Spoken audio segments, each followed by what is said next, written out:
Kristus. Haleluya. Amin. Terima kasih teman-teman. Silahkan boleh teman-teman.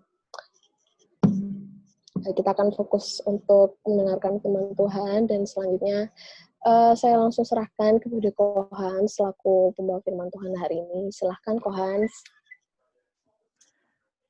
Ya. Shalom semua. Shalom Kak. Apa kabar semua? Baik. Ya, puji Tuhan. Tuhan baik. Apakah suara saya cukup terdengar jelas? Sangat jelas. Sangat jelas ya, thank you. Saya sangat bersyukur buat kesempatan malam hari ini bertemu, walaupun mungkin kita masih bertemu dalam bentuk online atau virtual.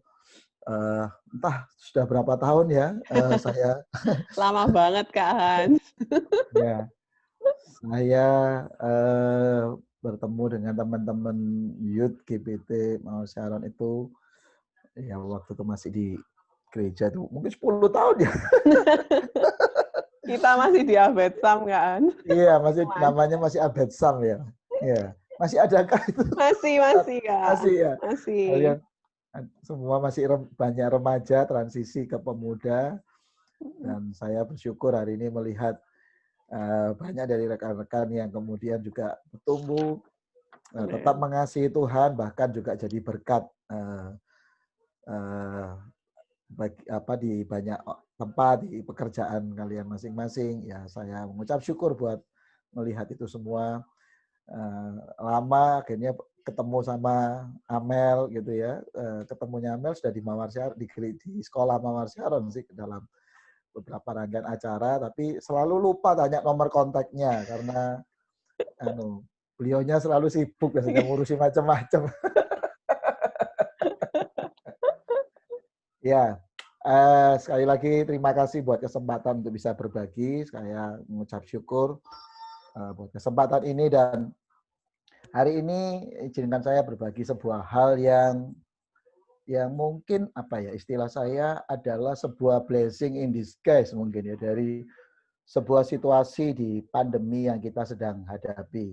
Mungkin nanti santai saja kalau mau ada ngobrol silakan. Tapi saya nanti akan sharing juga sedikit data yang dilakukan dan terhadap gereja-gereja Tuhan selama masa pandemi ini, dan kalau melihat data tersebut, wah rasanya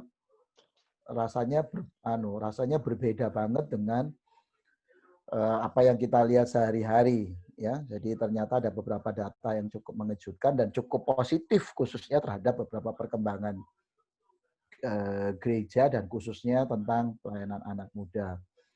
Jadi di tengah-tengah kondisi yang kita semua terbatas, sekolah terbatas, kuliah terbatas, bekerja mungkin sebagian juga ada yang masih di rumah, ada yang sudah bekerja. Tapi saya memiliki keyakinan ini bahwa meskipun hidup kita terbatas, masih terbatas, tapi kita harus terus punya hidup yang berkualitas. Dan percayalah bahwa Allah kita tetap punya karya-karya yang tidak terbatas. Allah kita tidak terbatas. Hidup kita boleh terbatas, tapi itu tidak menghalangi kita semua untuk menjadi pribadi-pribadi yang berkualitas, bukan hanya secara pribadi, tapi juga secara kualitas. Dan saya melihat bahwa momen pandemi ini mungkin menjadi sebuah momen yang Tuhan pakai, izinkan terjadi, justru untuk membuat kualitas-kualitas yang selama ini tersimpan ini justru muncul dan memberi dampak bagi banyak orang. Nah, saya ingin memulai dengan mengajak kita melihat Sakaria pasal 2 ayat 1 sampai dengan 5.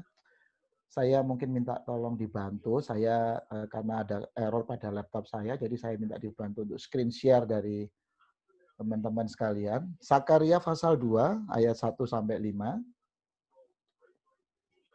Kalau saya boleh ambil judul, izinkan saya mengambil judul Gereja Tanpa Batas.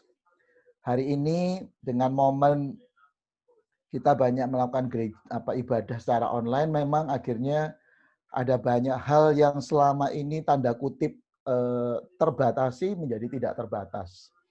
Sekalipun kita semua ada dalam ikatan atau dalam komunitas jemaat masing-masing, tapi hari ini banyak dari kita yang juga bisa melihat ibadah dalam berbagai bentuk di manapun.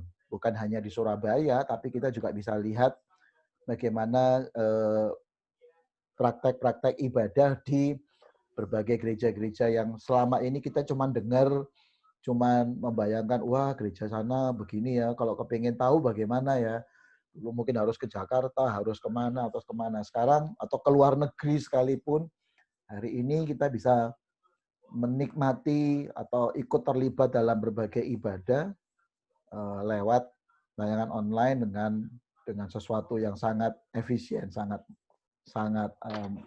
biaya rendah sekali. Nah, tapi sebenarnya itu sudah menggambarkan bahwa inilah sebenarnya yang Tuhan sedang ingin kerjakan. Menurut saya ini adalah awalan dari apa yang Tuhan sudah mau kerjakan buat gerejanya di akhir zaman. Jadi izinkan saya sharing ini, mungkin ini tidak bicara tema-tema yang soal kehidupan kita yang di tengah kondisi yang sulit, tapi izinkan saya sharing ini dengan sebuah tujuan, bahwa di tengah semua kondisi yang sulit, jangan sampai kita kehilangan gambaran besar tentang rencana Allah. Jangan sampai kita kehilangan tujuan yang besar yang sebenarnya Tuhan ingin kerjakan di balik setiap situasi ini. Saya percaya situasi ini sementara. Dan mungkin sebentar lagi kalau sudah ditemukan vaksinnya atau apanya, semuanya jadi biasa. Tapi kalau kita kehilangan tujuan Allah di balik semua ini, maka saya khawatir kita semua pada akhirnya juga tidak pernah meraih apapun di balik situasi yang sedang terjadi. Nah, Sakaria pasal 2 ayat 1 sampai dengan 5. Sakaria pasal 2 ayat 1 sampai dengan 5. Izinkan saya membacakannya bagi kita semua. Aku melayangkan mataku dan melihat tampak seseorang yang memegang tali pengukur. Jadi ini Nabi Sakaria, dia mendapat penglihatan, dan dalam penglihatannya dia melihat seseorang yang lagi memegang tali pengukur. Lalu aku bertanya, kemanakah engkau ini pergi? Maka ia menjawab aku, ke Yerusalem untuk mengukurnya, untuk melihat berapa lebarnya dan panjangnya. Dan sementara malaikat yang berbicara dengan aku itu maju ke depan, majulah seorang malaikat lain mendekatinya yang diberi perintah. Berlarilah, katakanlah kepada orang muda yang di sana itu demikian. Yerusalem akan tetap tinggal seperti padang terbuka oleh karena banyaknya manusia dan hewan di dalamnya. Dan aku sendiri, demikianlah firman Tuhan, akan menjadi tembok berapi baginya di sekelilingnya, dan aku menjadi kemuliaan di dalamnya. Rekan-rekan sekalian, apa yang kita baca ini adalah sebuah nubuatan tentang akhir zaman, dan ini sebenarnya saya yakini sebagai nubuatan tentang gereja Tuhan di akhir zaman. Dan mari kita lihat di sana digambarkan bahwa Sakaria awalnya dia mendapat penglihatan bahwa ada seseorang yang oleh malaikat diberi sesuatu, ya, apakah itu sebuah alat pengukur dan orang itu memegang alat pengukur, meteran kalau bahasa Surabaya gitu ya, meteran. Pernah lihat tukang bangunan kalau pegang meteran itu ya, tapi yang panjang sampai roll itu yang panjang sekali. Dan kemudian di sana dia bertanya, loh, ini mau dibawa kemana meteran ini? Ya, kepada orang itu. Dan orang yang megang meteran itu bilang dia mau ke Yerusalem, mau ngukur berapa lebarnya dan panjangnya. Jadi kita lihat ada seseorang yang membawa meteran dan membawa tujuannya untuk mengukur. Tiba-tiba belum sempat itu terlaksana, tiba-tiba muncul malaikat berikutnya yang datang. Dan kalau bahasa kita tuh menginterupsi atau membawa sebuah pesan yang nampaknya kontradiksi. Pesannya tiba-tiba ada satu malaikat yang kemudian menginterupsi dan berkata, kurang lebih berkata, hei, kamu berlarilah. Jadi orang yang tadinya orang yang tadinya memegang alat ukur itu tiba-tiba mendapat perintah yang lain, berlarilah. Kemudian katakanlah kepada orang muda yang di sana itu. Berarti ada objek orang yang lain. Tadi ada orang pegang dikasih meteran atau pegang meteran untuk mengukur. Belum sempat melakukannya, tiba-tiba ada malaikat lain tiba-tiba menginterupsi dengan sebuah pesan. Pesannya, kamu berlari, katakan kepada orang muda yang di sana itu. Berarti ada satu pribadi lagi yang dilihat Zakaria di sana. Dan sangat spesifik disebut orang muda. Dan kemudian memberi sebuah pesan yang nampaknya agak berbeda dengan pesan yang pertama. Kalau tadi pesan yang pertama, ukurlah Yerusalem. Kalau ini justru berkata demikian. Yerusalem akan tetap tinggal seperti padang terbuka, alias tidak ada dinding-dindingnya atau temboknya. Dengan kata lain, kalau disederhanakan, tidak jadi perlu diukur. Biarin aja gitu ya. Oleh karena banyaknya manusia dan hewan di dalamnya. Jadi biarkan saja, tidak perlu dibangun. Kalau orang biasanya mau membangun sesuatu, hal pertama yang dia lakukan, dia ngukur dulu, baru dia kemudian membangun. Jadi tidak perlu diukur-ukur, biarkan itu jadi sebuah padang terbuka, dan dikatakan di sana, tapi nanti akulah yang akan jadi tembok berapi. Dari sinilah kita kenal kata firewall. Walaupun firewall yang kita kenal sekarang lebih banyak berhubungan dengan blok antivirus atau apapun yang sejenis itu, ini firewall pertama yang sebenarnya mungkin itu terinspirasi dari ayat ini, kata firewall, ya, tembok berapi yang mengelilingi Yerusalem yang ada. Jadi apa yang kita bisa pelajari dari catatan ini? Next. Boleh ya. Jadi Yerusalem itu saya yakin bicara tentang sebuah nubuatan tentang gereja akhir zaman. Next, kemudian. Dan tali pengukur itu bicara sebuah ukuran atau batasan. Berapa banyak hari-hari ini kita melihat bahwa gereja itu sedang terbatasi oleh ukuran-ukuran yang mereka buat sendiri. Ya, ukuran itu bisa berupa doktrin, ukuran itu bisa berubah style, ukuran itu berupa gaya, ya, ukuran itu bisa berupa macam-macam yang pada akhirnya seperti menciptakan dinding-dinding tersendiri yang membuat antar gereja itu seperti nampaknya sulit sekali untuk berkoneksi. Walaupun ada organisasi-organisasi yang mencoba menyatukan, ya seperti organisasi BAMAK atau apapun, tapi seringkali itu hanya bersifat artificial atau nampak di permukaan. Tetapi sebenarnya di dalamnya ada begitu banyak tembok-tembok atau sekat-sekat yang membatasi gereja Tuhan itu sendiri. Tapi kita juga bisa bicara bahwa tali pengukur atau ukuran atau batasan itu bisa juga soal program, ya, soal program, soal target-target yang pada akhirnya memang membatasi gereja tidak mungkin keluar dari target atau program yang dilakukan. Sehingga di luar tembok itu mereka tidak bisa lakukan sesuatu karena ada dinding yang sudah membatasi diri mereka. Next. Tapi sekali lagi di sana tiba-tiba ada pesan spesifik. Sangat spesifik. Disebutkan di sana orang muda. Saya yakin ini message buat kita semuanya. Amin. Ya, ini message Tuhan khusus. Jadi ada sebuah pilihan target spesifik yang awalnya proyek ini mau dilakukan oleh satu pribadi yang lain yang kita tidak tahu siapa. Tapi tiba-tiba ada instruksi ilahi, ada instruksi Allah untuk mengkhususkan, memilih pelaksana proyek ini adalah justru orang muda. Next. Bahkan di sana dikatakan sampai orang itu disuruh berkata, lari. Ya, next boleh ditampilkan ya. Atau ditampilkan semua aja enggak apa-apa di situ ya. Berlari. Ya, katakan kejar orang muda ini bicara sebuah hal yang urgensi sampai perlu mandat pesan khusus dari Allah untuk orang ini mengejar kita anak-anak muda. Jadi saya berdoa sungguh-sungguh, saya mengucap syukur buat tadi kita menyembah Tuhan. Saya berdoa sungguh-sungguh supaya pesan ini bisa kita tangkap urgensinya bagi kita semua.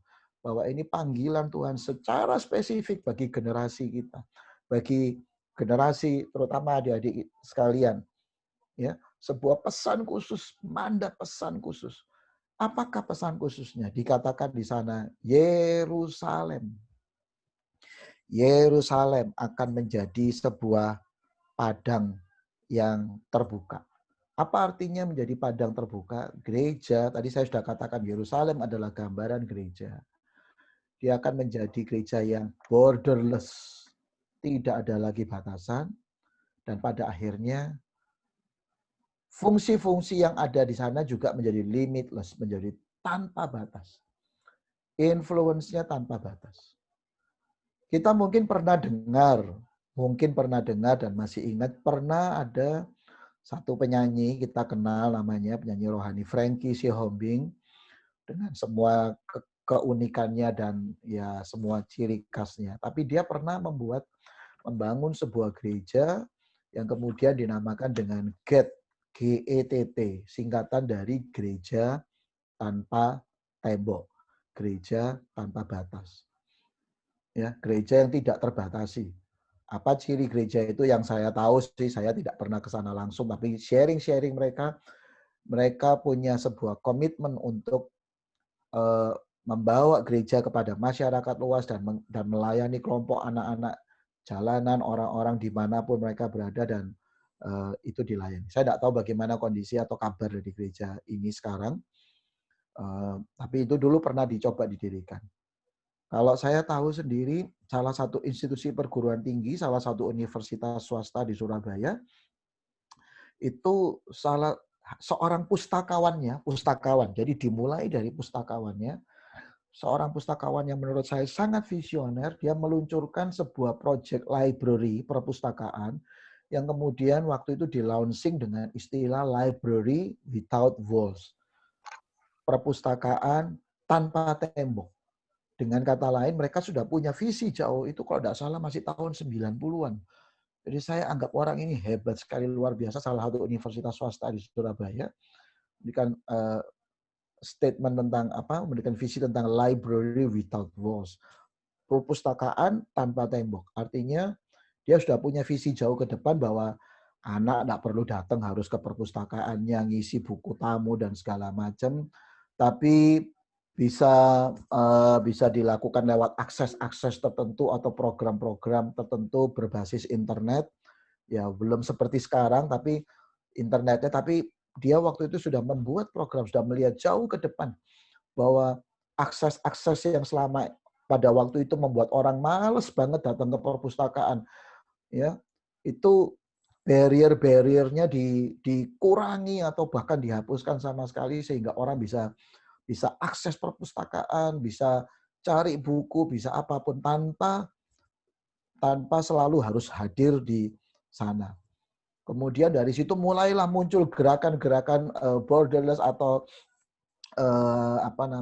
sesuatu yang tanpa tembok ini menjadi muncul dalam berbagai gerakan-gerakan yang ada dan seiring perkembangan teknologi IT itu semua dulu cuma dianggap impian, cuma dianggap idealisme, tapi hari ini kita semua berhadapan dengan itu.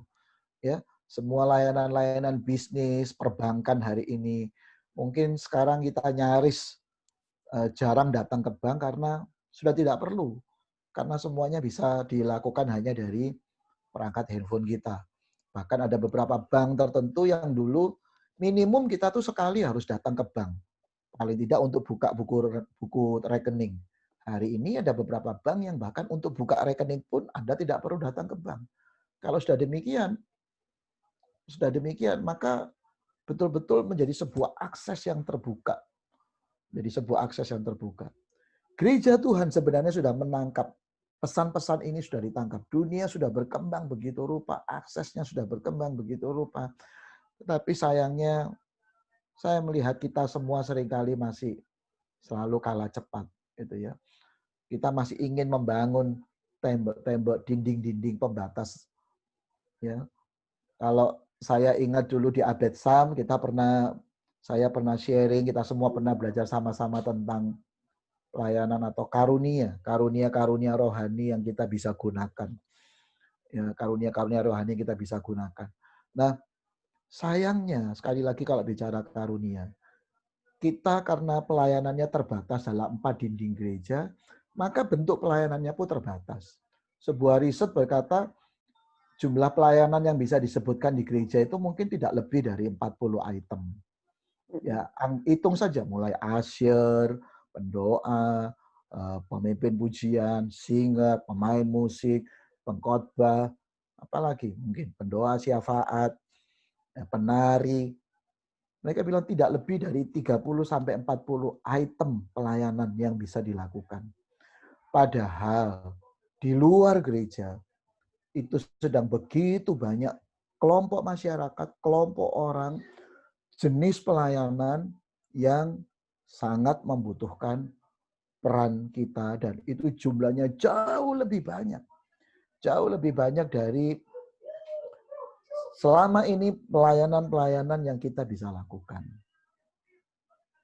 Pelayanan-pelayanan yang kita bisa lakukan selama ini. Ada banyak pelayanan-pelayanan yang selama ini hanya memang bisa dijangkau kalau kita datang ke sana. Ya, ketemu dengan kelompok anak-anak, saya ketemu dengan kelompok anak-anak pang, gitu ya. Saya terkejut diajak mereka datang untuk ikuti ibadah Natal mereka. Saya menyadari bahwa cara mereka memuji dan menyembah Tuhan memang tidak sama. Mungkin sometimes saya kirimkan satu contoh lagunya.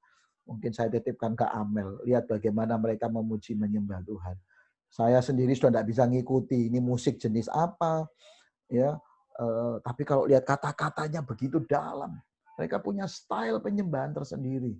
Dan tadi salah satu ketuanya tiba-tiba pasang posting di Facebook, dia foto bersama seorang pendeta. Jadi si anak ini dengan semua tatonya, dia foto dengan seorang pendeta yang pakai jubah pendeta dengan ada yang putih-putih itu biasanya. Gitu.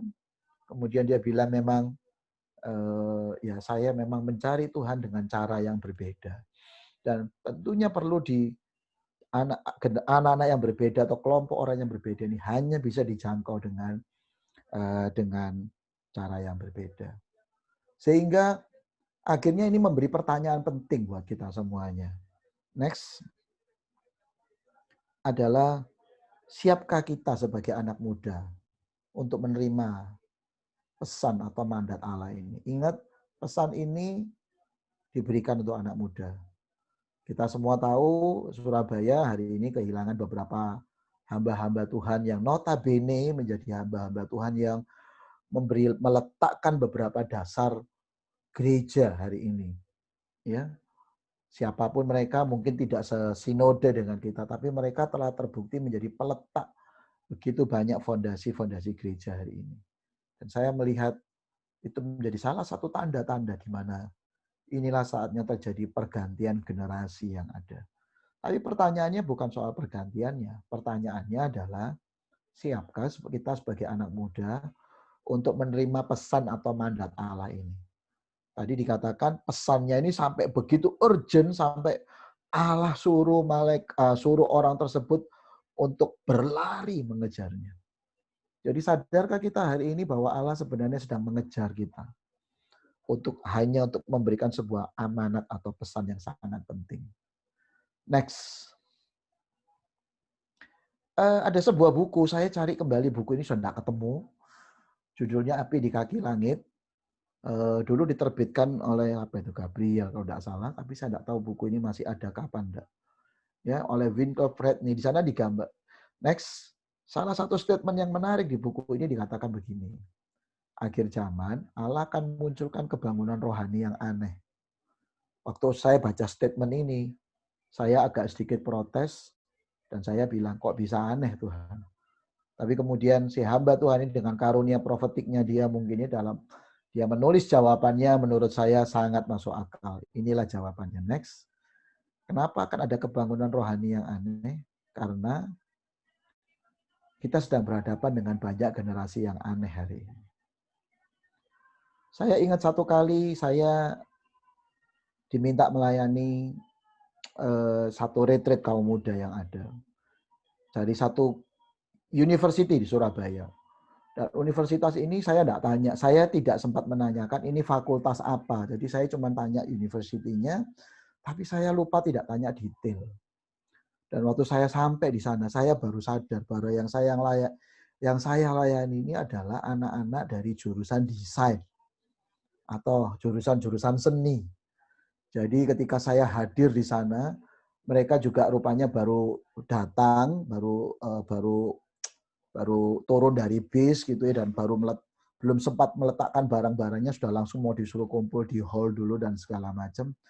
Dan saya melihat di depan saya sedang ada satu generasi yang rambutnya mungkin waktu itu saya lihat tidak ada satupun yang satu warna, yang cuma hitam aja atau anu aja. Jadi rata-rata minimum 2 warna, hitam dan coklat, ada yang merah, kuning, hijau. Saya pikir ini rambut apa lampu lalu lintas gitu ya. Warna-warni, pakaiannya, bajunya. Saya bilang, waduh, ini mau retreat dengan kelompok anak model gini, apakah mereka cukup cukup punya awareness untuk hal-hal rohani. Nah, ketika mereka mengikuti sesi yang ada, karena mereka baru turun dari tas-tasnya dibawa masuk ke ruang hall itu. Jadi tas itu dipakai untuk senderan, ada yang dengerinnya sambil agak tiduran, ada yang kaki metingkrang. Ya mungkin karena mahasiswa bukan seperti anak SMP, SMA yang gurunya teriak, ayo duduk yang rapi ya, yang manis ya. Karena mereka sudah gede-gede. Jadi mereka cuma arahkan pokoknya perhatian gitu ya. Jadi mereka perhatian, tapi duduknya gayanya bisa aneh-aneh. Dalam hati saya berpikir, wah sudahlah ini tidak ada pesan yang mungkin bisa masuk. Saya cuma bisa berdoa, Tuhan, saya cuma percaya kekuatan firman-Mu, Roh Kudus-Mu, bekerjalah. Dan ketika saya sampaikan firman Tuhan, berita tentang panggilan, tentang makna hidup, dan segala macam, nampaknya mereka tidak mendengarin. Karena beberapa di antaranya ada yang maaf kata dengerin sambil separuh telinga, satunya pakai headset di telinganya dengerin musik ya mungkin ya. Pakai musik, satunya dengerin saya, satunya dengerin. Saya pikir rasanya ini bakal menjadi KKR atau retreat yang mungkin enggak, sesi yang gagal mungkin ya. Tapi saya terkejut ketika selesai firman Tuhan dibagikan dan saat masuk dalam tantangan altar call yang ada. Orang-orang yang saya lihat di sana yang nampaknya tidak perhatian, tidak peduli, yang dengerinnya setengah miring karena satu telinganya dengerin sana, satunya dengerin situ. Ya. Tapi ternyata orang-orang itu hatinya begitu terbuka dan datang kepada Tuhan, memberi dirinya untuk menerima keselamatannya daripada Tuhan. Ketika altar call mereka maju, mereka berikan diri mereka di sana. Dalam hati saya sampai ngomong sama tim yang waktu itu bersama-sama, ini mereka maju, ini mereka ngerti apa enggak ya sebenarnya kenapa mereka maju ini ya. Apakah mereka ini cukup paham kenapa mereka ini maju? Kenapa mereka mau beri diri? Tapi saya akhirnya pakai prinsip firman Tuhan aja. Ya, apapun motivasi mereka, ya, tapi ketika mereka datang untuk mau siap buka hati mereka terima Tuhan Yesus, inilah saatnya untuk mereka menerima Yesus sebagai Tuhan dan Juru Selamat. Injil diberitakan, karya pemulihannya diberitakan, lawatan Tuhan terjadi untuk generasi yang nampaknya, ya saya sebut tanda kutip, saya pinjam istilahnya aneh. Dan Tuhan bergerak dengan cara yang aneh. Ada hal-hal yang lain yang saya lihat Tuhan bisa bergerak dengan cara yang betul-betul nampaknya di luar cara-cara protokoler yang selama ini kita pikirkan. Yang selama ini kita siapkan. Kadang-kadang kita begitu menyiapkan segala sesuatu begitu rupa. Tapi ternyata Allah bisa punya cara-cara yang luar biasa untuk menjangkau orang-orang yang terhilang. Dan orang-orang tersebut adalah orang-orang yang notabene, orang-orang yang aneh-aneh. Cara Tuhannya aneh untuk menjangkau mereka semua. Nah, sekarang kembali pertanyaannya buat kita semuanya. Bagaimana dengan kita, pelayanan kita, panggilan Tuhan, dan pelayanan kita di gereja Tuhan yang ada? Siapkah kita hari ini membuka diri kita untuk melihat bahwa ada begitu banyak kebutuhan yang ada di luar sana? Ya, hari ini masa-masa pandemi yang sekarang ini menurut saya sedang membuka ruang yang selama ini kita impi-impikan. Apakah itu sebuah pelayanan yang efisien, tapi daya jangkaunya besar? Kemarin saya ketemu satu orang yang Dia cerita, dia selama masa pandemi ini dia cuma bikin lagu. Ya maaf kata, kalau saya pikir, saya dengerin lagunya sendiri, kadang-kadang ada perasaan, aduh, karena direkam juga dengan seadanya, tak bukan di sebuah studio musik yang keren gitu ya. Cuma direkam mungkin dengan beberapa peralatan sederhana, penunjang sederhana, dia cuma rekam satu lagu karyanya dan penyembahan. Dia posting di Facebook, saya pikir, aduh ini lagunya, suaranya aja, penyanyinya tidak kedengaran dan segala macam. Tapi kemudian ternyata saya melihat bahwa yang menonton lagunya dia itu kurang lebih bisa sampai 300-400 orang. Dan dia cerita beberapa dari orang-orang yang nonton tuh kontak dia dan say thank you buat apa yang dilakukan. Dan itu dilakukan orang-orang itu ternyata dari Nusa Tenggara, dari Sulawesi, dari Kalimantan, dari mana, yang bisa mendapat akses mendengar apa yang dia lakukan dan mungkin nampaknya sederhana. Nampaknya bukan sebuah kualitas yang sangat perfect, tapi ternyata di luar sana. Di situ saya melihat di luar sana masih begitu banyak yang membutuhkan jauh lebih dari, karena mereka mungkin adalah kondisi yang jauh lebih kurang daripada kondisi yang kita miliki. Beberapa waktu lalu saya diminta untuk webinar tentang konteks parenting dan pendidikan, khususnya menghadapi orang tua dalam semua situasi-situasi perubahan ini. Ya, dan yang menyelenggarakan sebuah sekolah bukan sekolah yang besar, sekolah Kristen bukan sekolah besar yang saya bantu di sana. Tapi yang saya terkejut bahwa ternyata momen yang saya pikir pertama hanya ditujukan intern buat para parenting orang tua yang ada, orang tua siswa yang ada di sekolah tersebut, dan ya mungkin sedikit temennya lah. Tapi ternyata apa yang terjadi itu diikuti ratusan orang sampai apa istilahnya itu, link Zoom-nya itu sudah tidak bisa muat lagi, harus mereka nonton aja lewat YouTube channel, dan itu pun masih ratusan orang yang ada di sana. Ketika saya pikir ini bukan sebuah hal yang besar. Ya, ini menurut saya cuma hal yang sederhana. Tapi ternyata direspon begitu rupa oleh banyak kalangan yang bahkan dari seluruh Indonesia.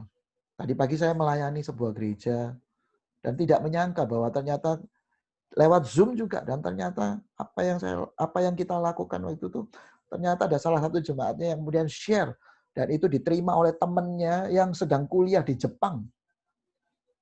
Jadi tadi disapa tadi, ada yang jauh dari Jepang di sana. Oh my goodness, saya bilang. Ya. Jadi saya mau ajak kita berpikir begini.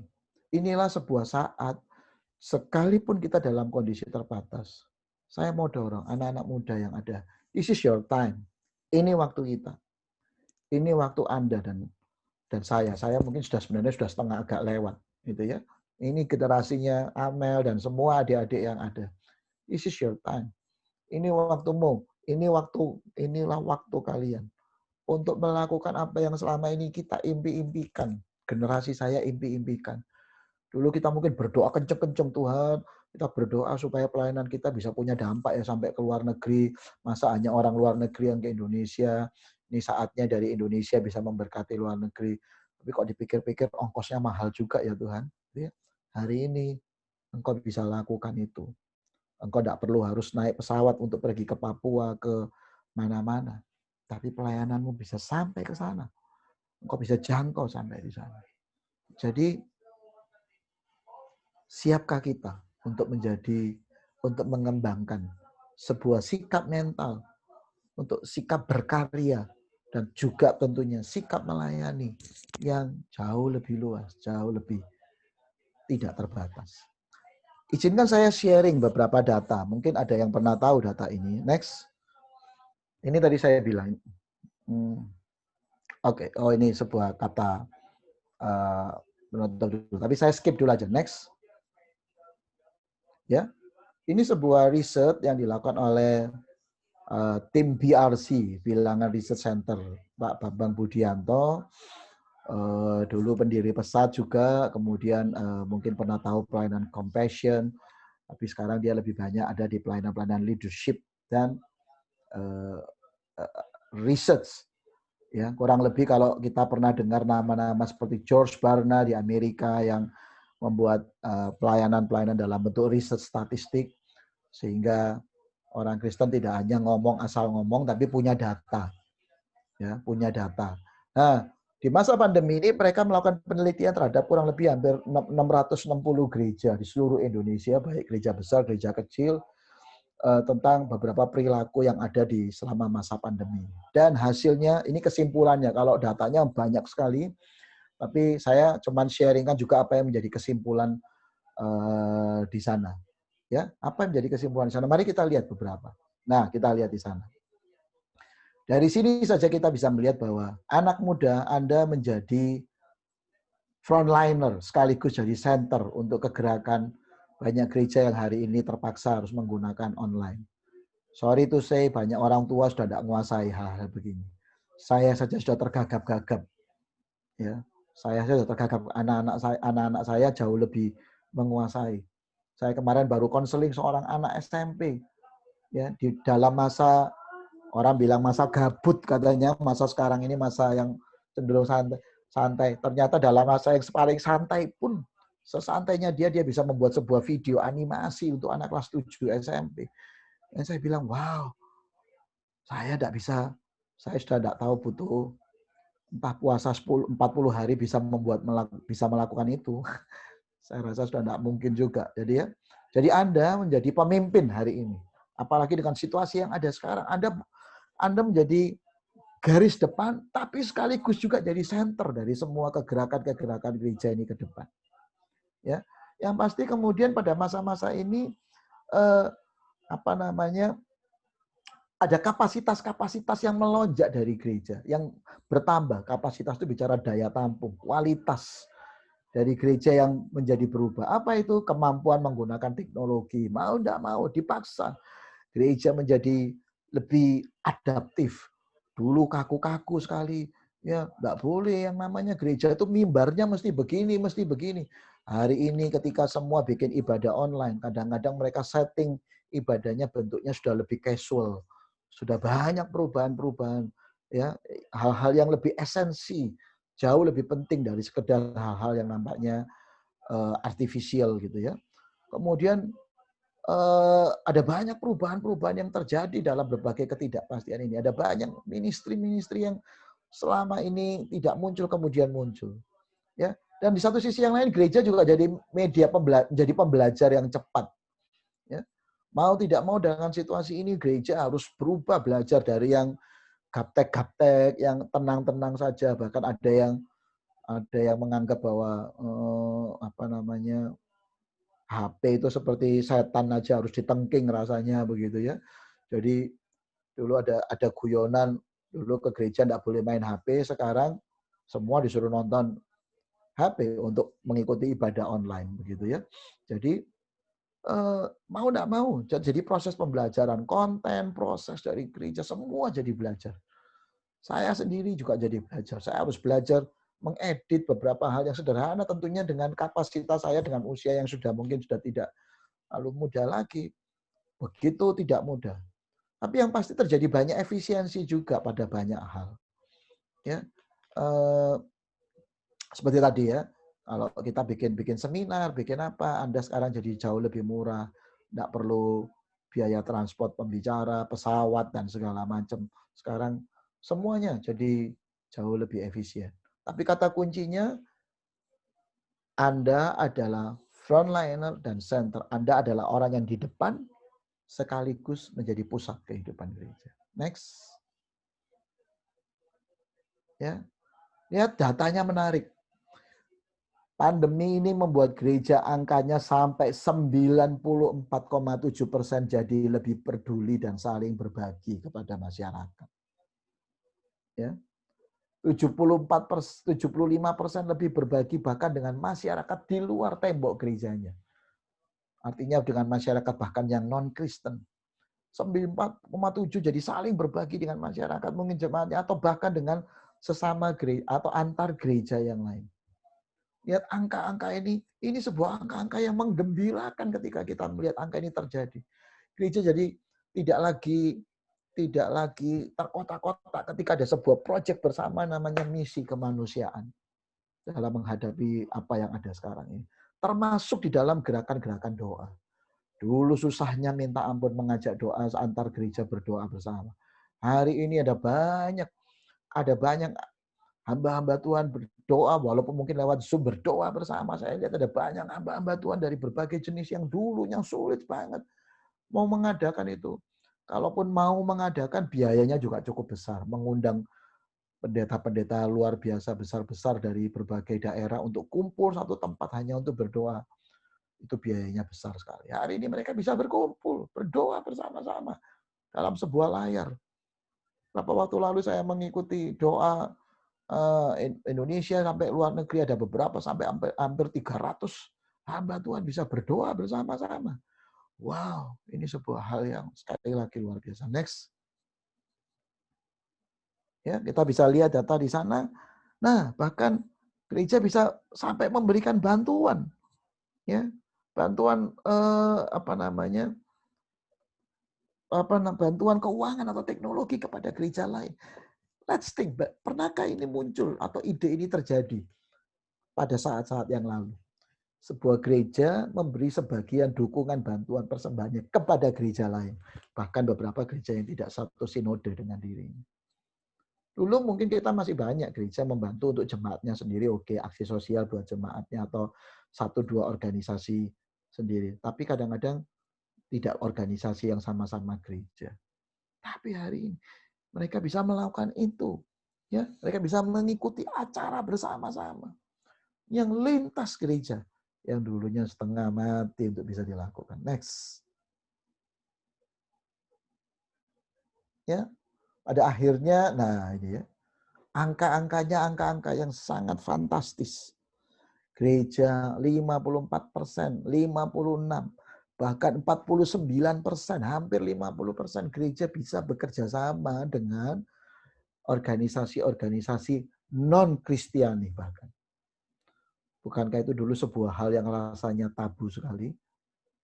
Kita juga mungkin secara tidak langsung juga menganggap mereka yang tidak seiman dengan kita, tanda kutip juga, kalau mereka menyebut kita kafir, kita mungkin sekarang tidak langsung juga menyebut mereka bukan orang pilihan Tuhan atau orang kudus. Sehingga rasanya kita pun tidak ingin menjamak, apalagi bekerja sama dengan mereka. Tapi situasi yang ini membuat jembatan-jembatan itu terbangun. Ya, dan itu juga diakui oleh pemerintah. Next, ini mungkin yang terakhir dari saya. Jadi, lihat ya bahwa, nah ini yang menarik. Ternyata riset yang ada menggembirakan. Kita dulu berpikir ini situasi yang bikin semua anak muda gabut, kebaktian-kebaktian anak muda habis. Tapi ternyata tidak. Termasuk di gereja saya. Ketika gereja memutuskan tidak ada ibadah, bahkan untuk remaja. Anak-anak remajanya tidak kurang semangat. Mereka bikin sendiri. Ya, dan angka kehadirannya itu ternyata bisa jauh lebih besar daripada sekedar angka kehadiran waktu ibadah offline. Kenapa? Karena mereka bisa ngajak temennya, atau mungkin ada orang yang dulunya kalau mau ke gereja aja malu-malu, atau bangun kesiangan takut datang ke gereja, takut dikirain tidak cinta Tuhan karena terlambat gitu ya, dan segala macam. Sehingga hari ini mereka bisa dengan lebih leluasa mereka datang, dan risetnya berkata bahwa mereka jadi jauh lebih engage ya terhadap hal-hal yang nampaknya rohani. Walaupun kita punya kecemasan, apakah anak-anak ini bisa makin cinta Tuhan? Ternyata tidak. Anak-anak ini juga jadi jauh lebih punya engagement, kemudian punya semangat kolaborasi, jadi kepedulian, kemudian dan segala macam. Ya, saya tidak bisa sharingan datanya begitu banyak. Ini hanya kesimpulan-kesimpulan dari beberapa data yang ada tersebut. Tapi apa yang ada ini sudah menggambarkan bahwa, come on, Allah sedang membuka tembok gerejanya. Pertanyaannya, siapkah kita melangkah ke sana? Next, bagian terakhir yang ingin saya sharingkan. Yeremia 5 ayat yang pertama. Saya yakin ayat ini bukan ayat asing buat kita. Tapi izinkan saya membacanya bagi kita semua. Lintasilah jalan-jalan Yerusalem. Jadi lintasilah seluruh jalan-jalan Yerusalem. Lihatlah baik-baik dan camkanlah. Periksalah di tanah-tanah lapangnya. Sesuatu yang disebut jalan-jalan, tanah lapang, semuanya sesuatu yang nampaknya borderless. Apakah kamu menemui seseorang? Apakah ada yang melakukan keadilan dan yang mencari kebenaran? Dikatakan di sana, maka aku mau mengampuni kota itu. Allah tidak cari banyak orang, dia cari even cuma satu orang yang mau menjawab panggilan Tuhan ini. Dan apa yang muncul akibat pelayanan itu? Akan lahir sebuah pelayanan yang namanya pelayanan pengampunan. Hari ini, apa yang dibutuhkan generasi ini? Generasi ini sedang dipenuhi dengan banyak rasa bersalah. Salah satu kebutuhan terbesar generasi ini adalah perasaan diampuni. Karena mereka terlalu banyak telah dihujani rasa bersalah. Maaf kata dari keluarga. Sekolah juga tidak kurang-kurang memberi mereka label-label yang memberi rasa bersalah. Maaf kata, gereja juga kadang-kadang kita lebih banyak hadir dengan berita-berita penghakiman yang membuat banyak orang berkata, saya tidak layak. Saya tidak layak.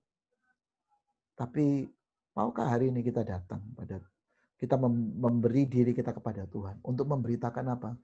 Sebuah berita pengampunan.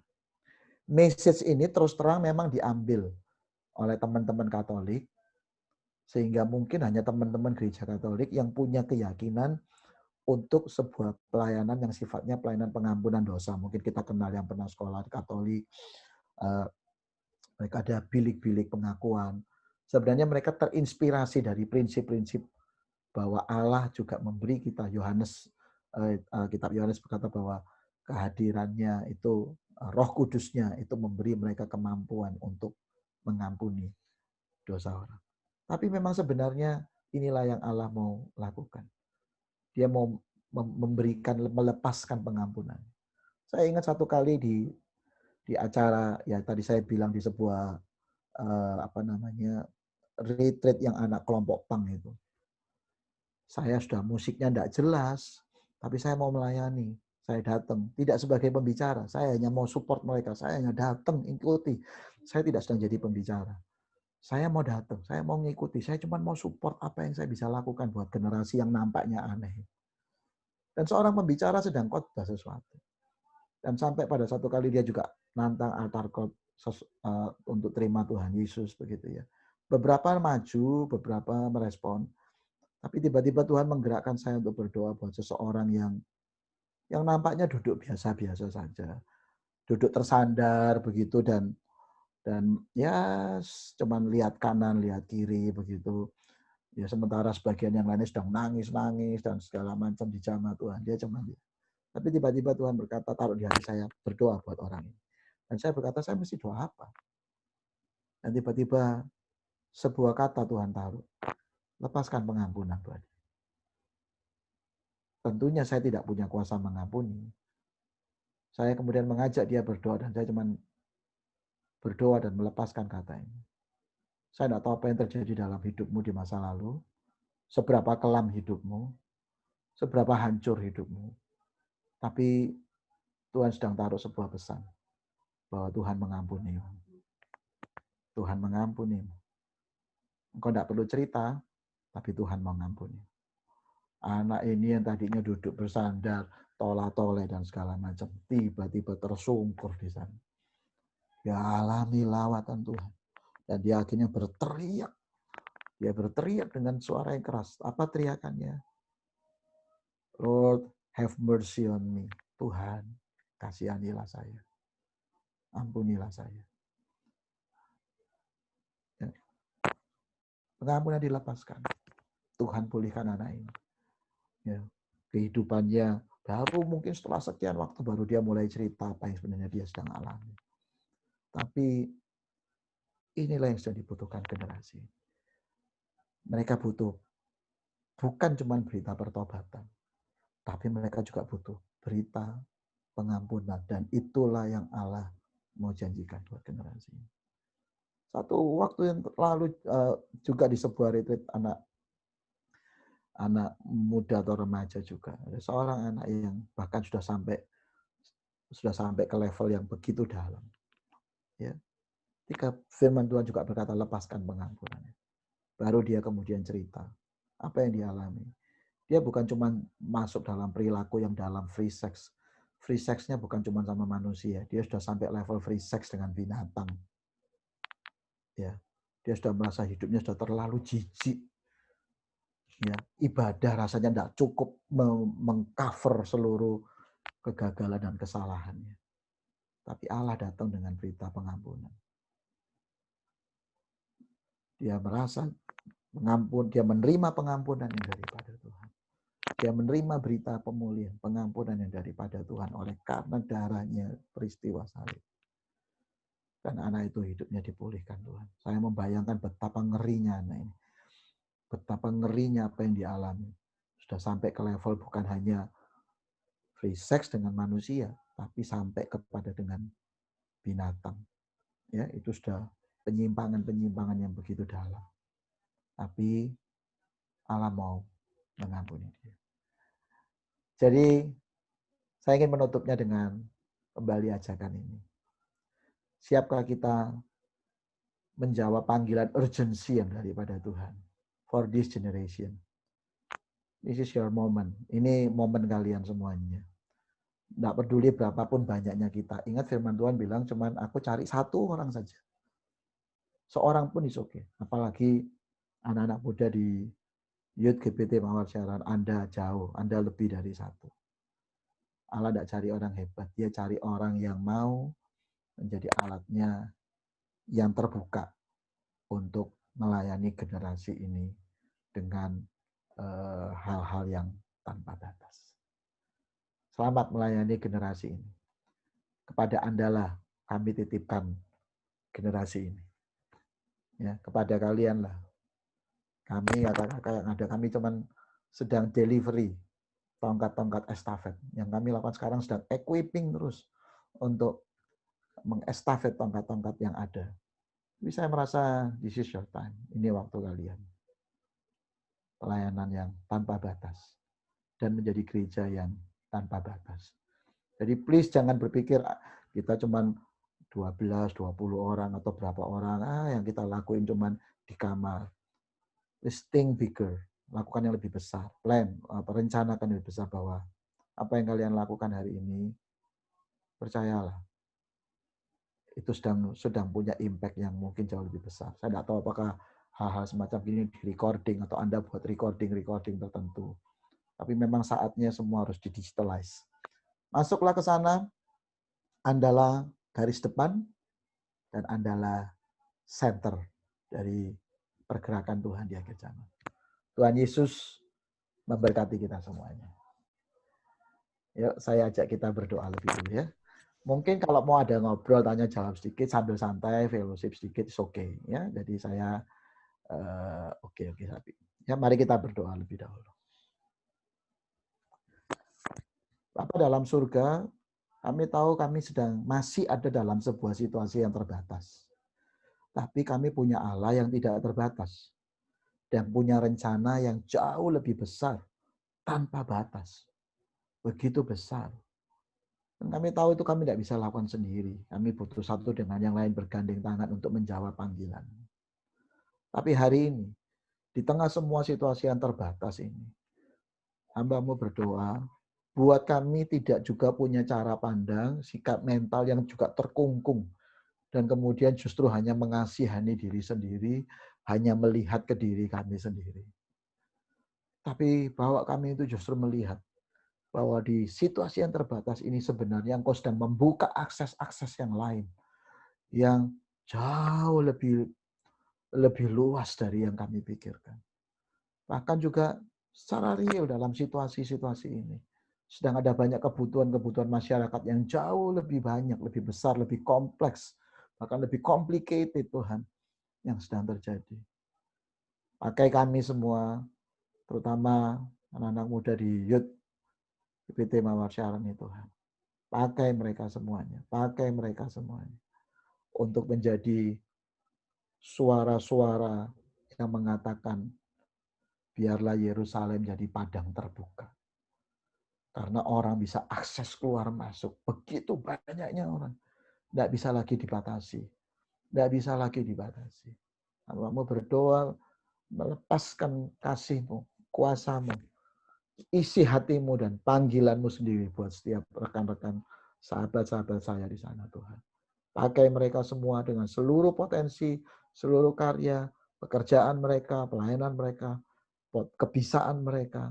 Engkau pakai mereka semuanya, Tuhan, untuk bawa kebenaran-Mu, terutama berita pengampunan-Mu kepada generasi ini. Terpujilah Engkau, berkati seluruh pengurus youth yang ada, Engkau memberkati mereka semua, pakai mereka semua untuk jadi berkat, membawa semua anak muda yang ada, sungguh-sungguh mengasihi Tuhan dan melayani Tuhan melalui generasi ini. Terpujilah Engkau, di dalam nama Tuhan Yesus kami berdoa dan mengucap syukur. Semua yang percaya, kita katakan sama-sama. Amin.